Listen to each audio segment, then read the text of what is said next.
সুরক্ষা অভিনন্দন। বিএনপি ঘাঁটি এটাই প্রমাণ করে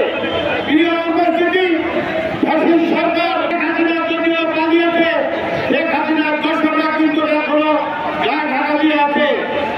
তাই আমাদের সজাগ থাকতে হবে। এই দর্শকদের আর মাথা উঁচু করে রাষ্ট্র ক্ষমতায় যাতে বিএনপি ক্ষমতা আছে, কুষ্টিয়ার মাটিতে কুষ্টিয়ার চারকে এই চারকে আমরা বিএনপি দিতে পারি। এই দিকে আমাদের একতাবদ্ধ হয়ে কাজ করতে দ্রব্যমূল্য বৃদ্ধি, এই বৃদ্ধির প্রতিবাদে আমাদের এক হয়ে কাজ করতে হবে।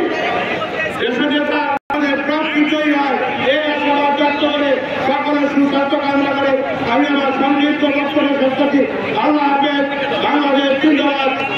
সকল নেতৃবৃন্দ মাঠে মিছিল নিয়ে আসছে।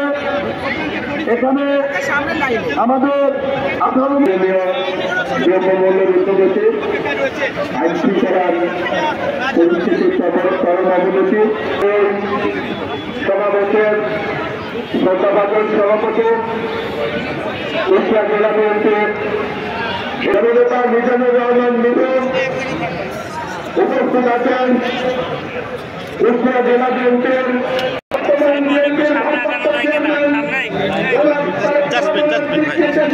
সামনে